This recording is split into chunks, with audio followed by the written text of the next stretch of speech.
Your Excellency, Mr. Deputy President and Pastor Dorcas, our Prime Cabinet Secretary, the Honorable Musalia Mudavadi, and Mama Tesi, the Honorable Speakers of the National Assembly and Senate, Your Lordship, Chief Justice and President of the Supreme Court, and your Deputy, the Governor of the great city of Nairobi, Your Excellencies, High Commissioners and Ambassadors, Cabinet Secretaries, distinguished ladies and gentlemen, na Wakenya wenzangu wote, hamjambo. Wakenya hamjambo. Bwana Yesu asifiwe. Assalamu alaikum. Wakenya hoye. Asanteni sana. Mimi nimefurahi sana kwamba katika jamhuri hii ya kwanza kwa serikali ya awamu ya 5 tunasherekea jamhuri kwa njia ama kwa hali tofauti. Today we celebrate this jamhuri in a special way that we have intentionally profiled this jamhuri to be the jamhuri of technology and innovation. We have done so deliberately and intentionally because of the huge potential that exists in our technology and innovation space. And in our midst are friends and partners who today are our guests, and they have come to join us in this celebration, leaders from the tech community and ecosystem. Join me, ladies and gentlemen, in welcoming Kojo Boake, the Vice President of Facebook, Instagram, and WhatsApp, that is the Meta community. Tuwapigie makofi jameni. Also join me in welcoming Fulufelo Badugela from MultiJoice. Tumpigie makofi. And Alex Okosi from Google and YouTube. Tumpigie makofi. Na mama wetu Phyllis Migwi kutoka Microsoft. Tumpigie makofi. Na Salim Egos from Mastermind. Let us celebrate him as well. And Aida Diara from Visa. These great people, tuwapigie makofi tena wako hapa. These great people have joined us. Please, you can take your seats. These great people have joined us because Kenya is a country of great opportunity, especially in the tech space. And we deliberately chose that this Jamhuri is going to be about innovation and is going to be about technology. And we did so deliberately for various reasons, which I will elaborate. First, when we went round, the people of Kenya told us that they want technology to drive our economy. And that is why we have decided that we are going to have a 100,000-kilometer superhighway that is going to be built to enable internet access our homes, our cities, our towns, and every part of the Republic of Kenya, because that is how we are going to be delivering government services going into the future. Let me also announce that this is a technology and innovation Jamhuri, because we intend to transfer 85% of the remaining government services to the digital space, so that every Kenyan, wherever they are, they do not have to get into any bus to go to get government services or queue in any line to access government services. It will now be possible in 6 months, when we finish the digitization of 5,000 government services, it will be possible for Kenyans to access government services from their comfort of their homes and the workplace using the internet, because government services will be available on that platform. Let me also say that we intend to deliver our subsidy program on fertilizer, on e-voucher, that is going to be available to 1.3 million farmers. And I want to encourage our farming community to register themselves, because going forward, our fertilizer subsidy program is going to be dispensed on the internet, on e-voucher, so that we can eliminate brokers and eliminate cartels and ensure that targeted farmers have access to fertilizer. We have also had a conversation of our lifetime, and we have a target of 1 million jobs from our technology space. We've had a candid conversation with our technology and digital space leaders that Kenya, going into the future, we're going to have 1 million jobs, and that is why it is necessary and it is important that all of us understand the importance of technology and the place of innovation going into the future.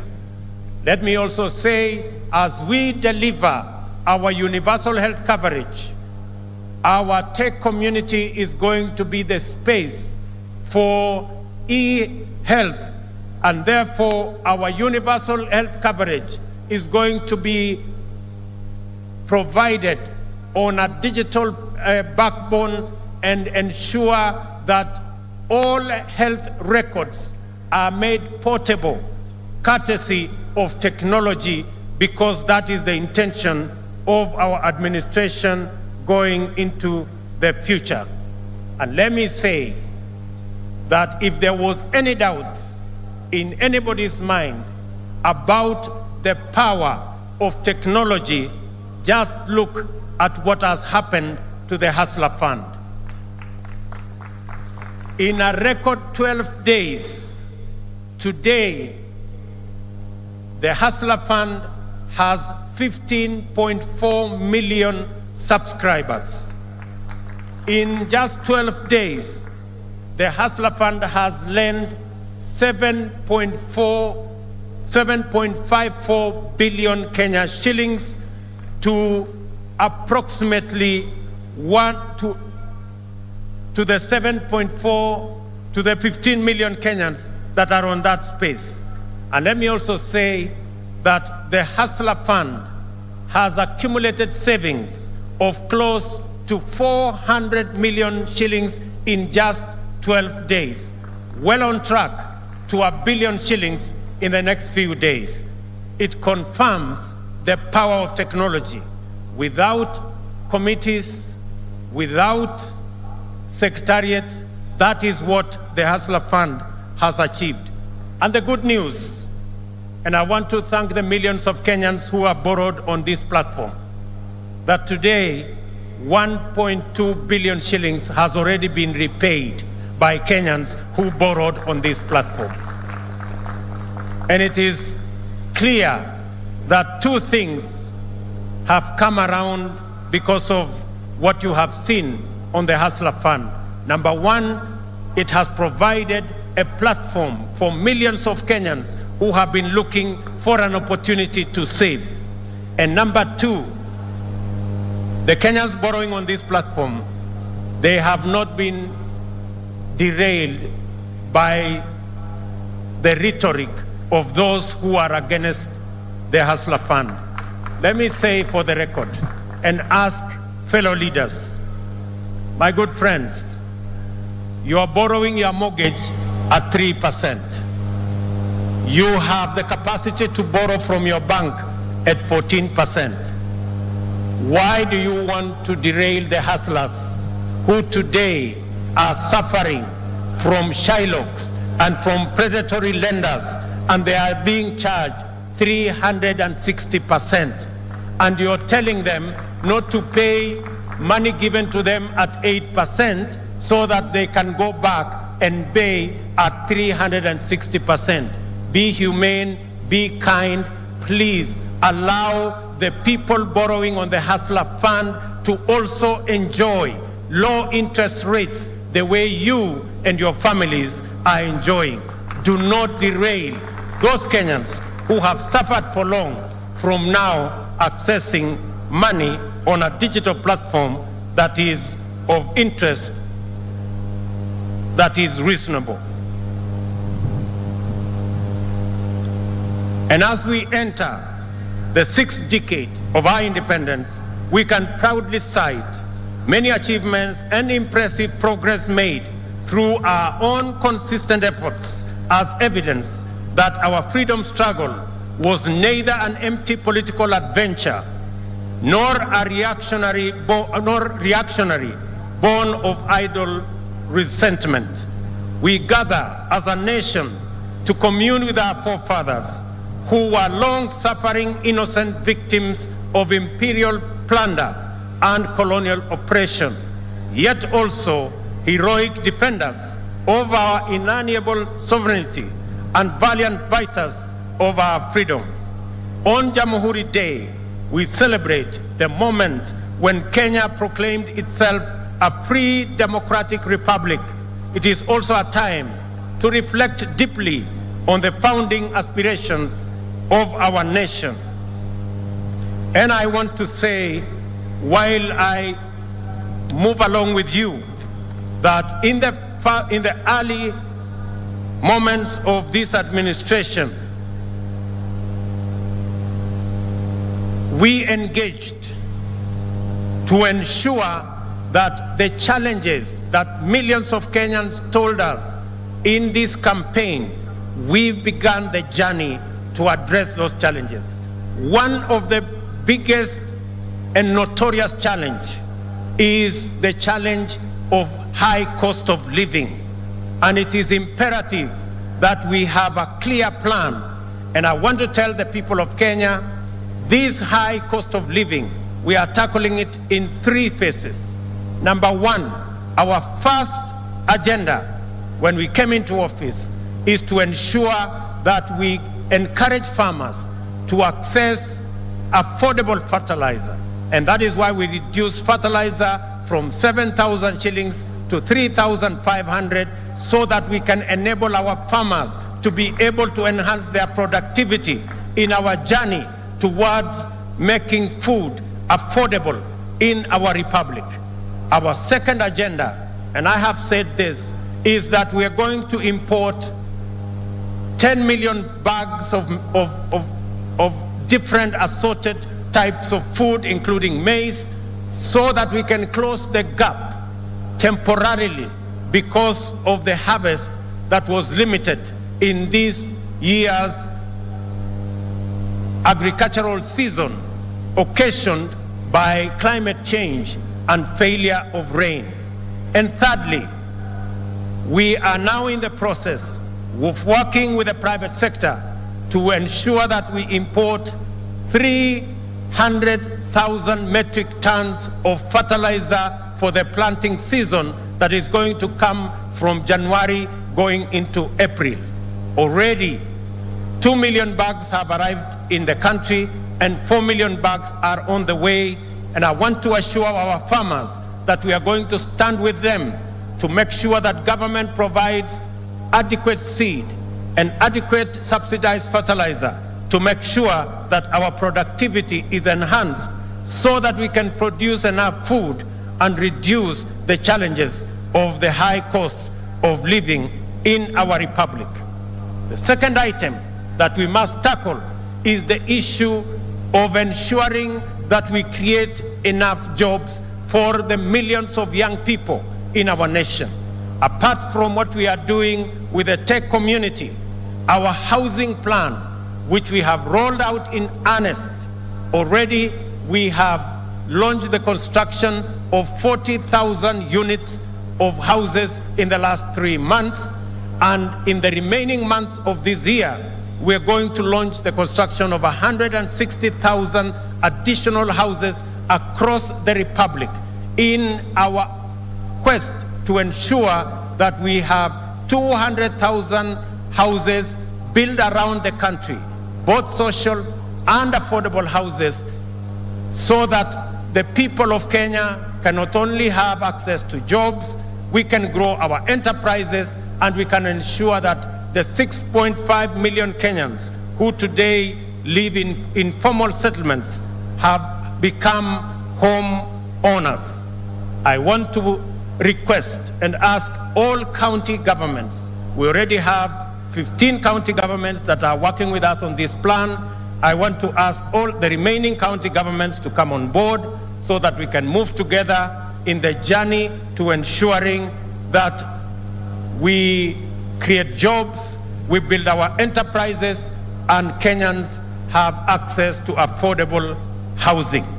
Let me also say, on the matter of ensuring that we have adequate food, our fourth item is to ensure that we transit from rain-fed agriculture to agriculture under irrigation. And that is why we are building 100 new mega dams around the country under our new program of private-public partnerships that will be anchored on water purchase agreements that will be underwritten by the government of Kenya, so that we can work with the private sector to produce enough irrigation facilities, and also to ensure that we supply and harvest enough water for us to power the engines of our irrigation, and transit from the 670,000 land under irrigation to 3 million in the coming years, so that we can also produce enough food using irrigation. Let me also say that under our value addition, agro-processing and manufacturing sector, our triple program and intervention that will bring on board the Dongo Kundu Special Economic Zone, all the other economic zones, including the Naivasha Industrial City, and our city in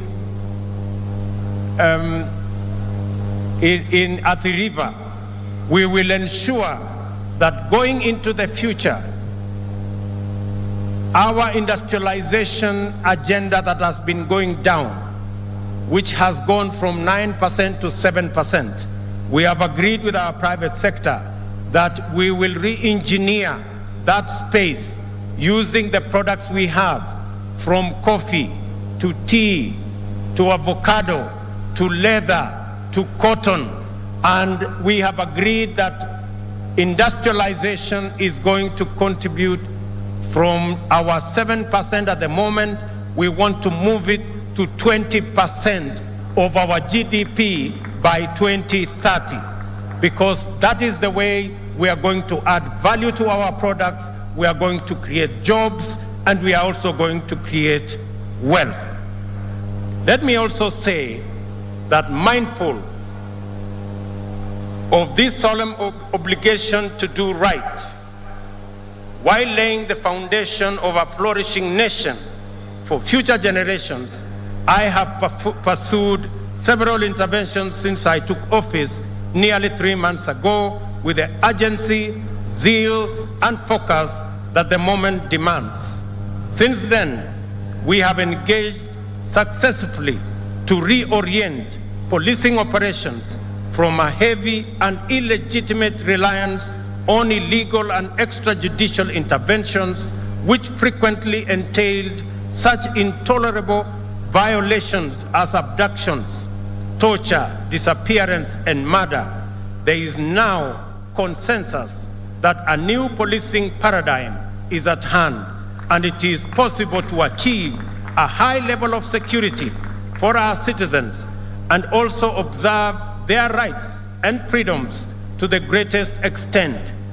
I commend the entire National Police Service, from the constable on the beat to the Inspector General, for the enthusiasm with which they have embraced the changes and enhanced our general security through increased vigilance and improved relationship with citizens and their communities. Before the end of the year, I will be appointing a task force to review the terms and service, the terms of service of our Kenya Police Service. It is instructive to note that the people of Kenya talk to us about predatory lending. And I engaged, when I came into office, 3 fintech institutions on the way forward in making mobile loans more affordable. As a result, there was a drastic reduction in the interest charged on the police service, signaling a new era of affordable credit for borrowers. I also engaged lenders on the need to liberate more than 4 million borrowers from the prejudice arising from being blacklisted under the Credit Reference Bureau framework, which arbitrarily paralyzes their business prospects. We have secured an agreement with the lenders to abandon this punitive approach and shift to a credit scoring system which incorporates incentives for both lender and borrower. Let me also say that under our program on managing climate change, we will ensure that we build our 15 billion tree cover to be planted around the country. We will build it from the bottom up. The Ministry of Interior has the instructions to start with the 45,000 people at the bottom of the provincial administration pyramid, the Nyumba Kumi leaders, 45,000 of them coming to the 9,000 assistant chiefs and 4,000 chiefs, to ensure that we build from the bottom going up our tree planting exercise to ensure that we reach the 15 billion trees planted across the country. And I want to thank the governor of Nairobi. We are going to be working with the county government of Nairobi in the greening of our city. And we have agreed with the governor that beginning January, we are going to hire 11,000 young people to create the army that will green our city, those that were working under the old program of Kazi Mtaani.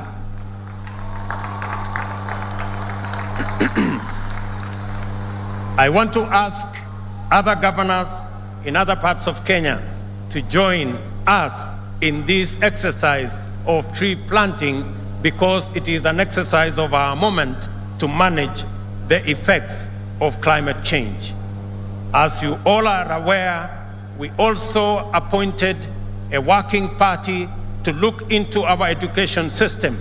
I want to say the preliminary report from the Presidential Working Party on Education Reform has been brought to the government, and we have agreed that our junior secondary schools will now be domiciled in our primary schools to ensure that we save parents the huge costs that would go with taking their children to schools far away from their homes. And I have also instructed the Teacher Service Commission to commence the hiring of the largest cohort of teachers in independent Kenya. We are going to hire 30,000 teachers by early next year to provide instruction in our schools.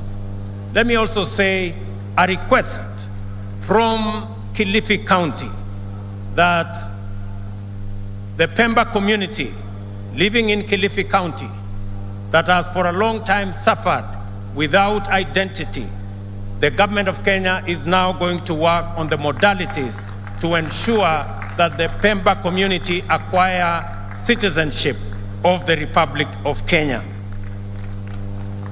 We are proud of Kenya's consistent record of leadership to advance the cause of peace, cohesion, security, and stability in our region. Under various regional and continental frameworks, and with the support of the international partners, we are deploying our position as a regional anchor state for the benefit of our neighbors and our region. My predecessor, President Uhuru Kenyatta, working under the aegis of the Africa Union, is engaged in mediation efforts to restore peace and stability in Ethiopia's Tigray region, and under the EAC initiative to restore normalcy in the Eastern Democratic Republic of Congo.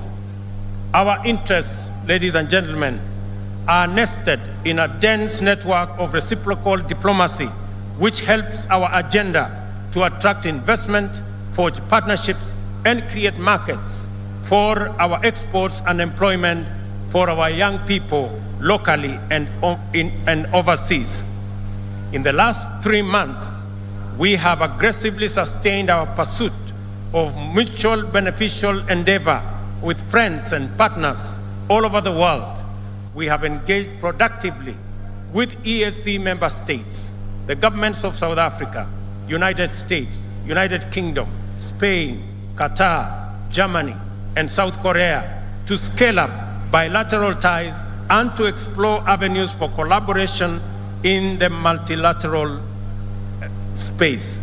We have forged agreements on mobilizing investments and financing in a wide variety of sectors, and we will continue to engage the international community as we implement our plan. Ladies and gentlemen, it is time to innovate our way into the future. It is for this reason that with this Jamhuri, we as a nation are staking our claim by rallying Kenyans to begin the work of designing a world much richer, much safer, and freer than the one we have known.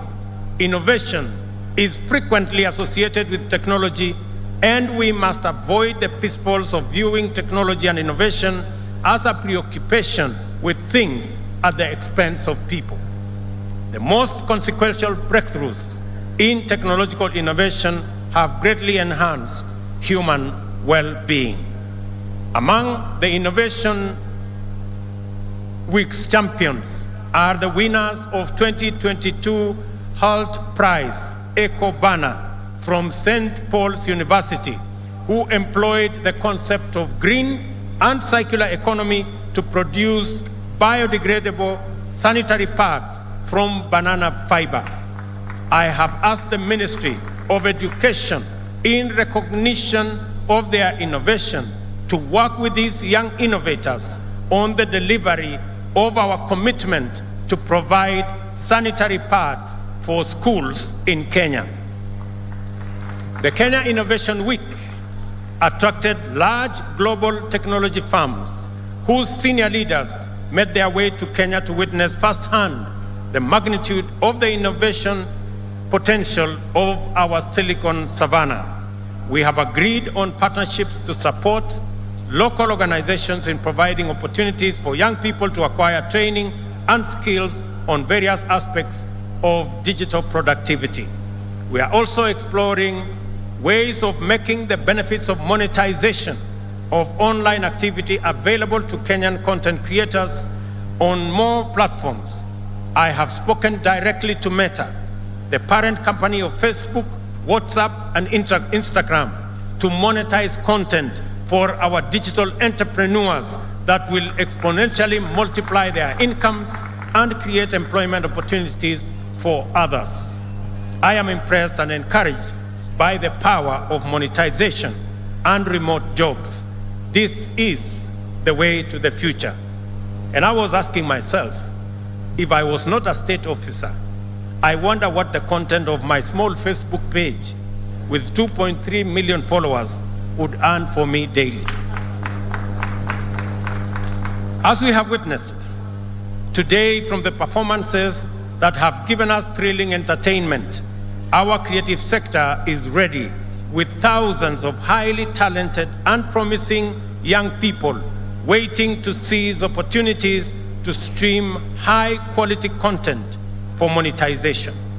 My administration, in that context, will work with all our tech community to ensure that we actualize the monetization that will ensure that these young people get royalties and money for what they are doing in the tech space. On sports, my administration recognizes sports and the arts as a major industry that can employ millions of our youth and help grow our economy. This is why we have moved with speed to get our football back, to protect Kenya's proud athletes' pedigree from doping, and to streamline collection and distribution of royalties from our artists. Through the revolutionary Talanta Hela plan, we will rebuild and monetize our sports and creative industry. As part of this plan, I will champion a grassroots football development program that will see national government work with county governments to invest heavily in youth football. Arrangements are at an first stage to launch a bottom-up football tournament to be contested by under-19 teams from all 47 counties. We will work with our county governors for each county to build a team right from the ward level. This is the first step in our Football Vision 2030, where we will target our Harambee Stars to play at the 2030 World Cup and Kenya to host the 2027 Africa Cup of Nations.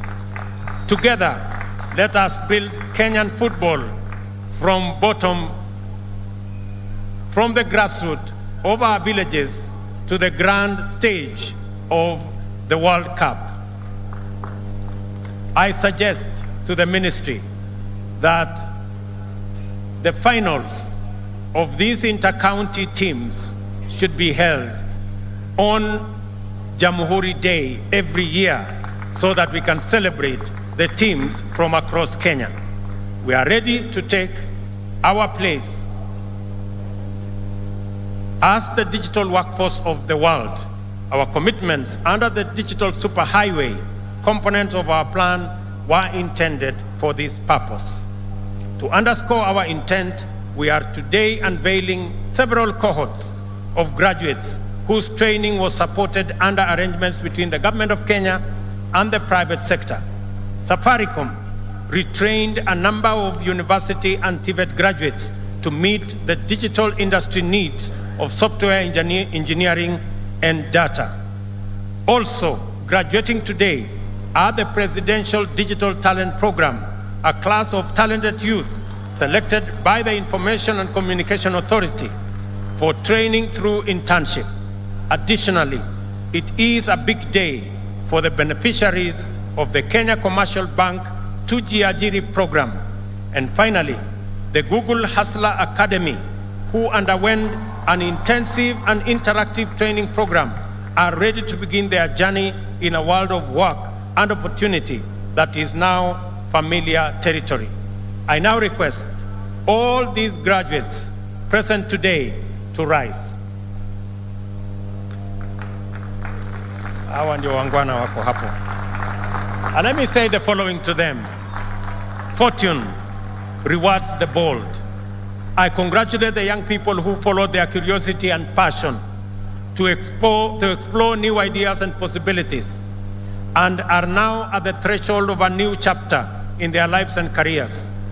I can say that through this disruptive graduation, you have now been granted the power to create, to connect, to innovate, and to inspire. I wish you success and God's blessings. Congratulations. You can now take your seats. Asanteni sana. We also congratulate 29-year-old Nelly Cheboy, the founder of TechLead Africa, who this morning was declared the CNN Hero of the Year for her work in creating computer labs for Kenyan children to access opportunities in the digital world. Congratulations, Nelly, for connecting and inspiring thousands of Kenyan children. As promised, everyone present in this stadium today will get a free scholarship on global entrepreneurship and innovation from the Thunderbird School of Global Management at Arizona State University. It is now time to keep that promise. There is a QR code near you. Umeipata? Scan and access the scholarship now. A 16-unit course that would have costed you $100,000 is now accessible to you for free, courtesy of the Innovation Jamhuri. I also appreciate the firms and organizations which have stepped forward to support our vision to make Kenya the hotbed of innovation. We will continue to do our part and make such partnerships bigger in future, and you are always welcome to be part of Kenya's journey to greatness. As part of this endeavor, KONSA has started the distribution of 23,000 virtual desktops to TVETs to enable students exploit remote job opportunities across Kenya. Ladies and gentlemen, we are committed to support young people in re-establishing this country as the Republic of Ideas and the home of innovation. Through a dedicated startup fund, government will support the most innovative ideas each year to scale up into viable enterprises and commercial brands that will provide employment and drive our economic growth. The government of Kenya will work with our academia to establish the Kenya Open University within the next 1 year. I urge our scholars and intellectuals to play their part in democratizing education and open the way for anyone and everyone to quench their thirst of knowledge, education, and training. In line with the new focus of our national celebrations, Embu County will host the 2023 Madaraka Day celebrations under the theme Universal Healthcare. In conclusion, it is our time to make a contribution that will define Kenya for posterity as the envy of nations and the country that we, our children, and their children will be proud to call home. We also have a task of preparing the nation for its future by equipping and empowering our youth to take charge as leaders in a brave new world through innovation. Let us therefore rally and join in our efforts in the timeless spirit of Harambee to exploit the opportunities at hand and hasten our progress into the future.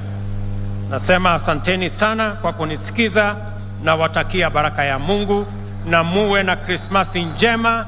Mungu awabariki sana. Asanteni, and may the good Lord bless you. Thank you very much. Nitaomba baada ya hotuba ya Mheshimiwa Rais tuweze kusimama sote. Niombe tusimame sote tafadhali walioko kwenye uga. Tutamaliza sherehe yetu kwa wimbo wa taifa, na baada ya wimbo wa taifa nitaomba wote walioko kwenye jukwaa rasmi kutulia ili tuweze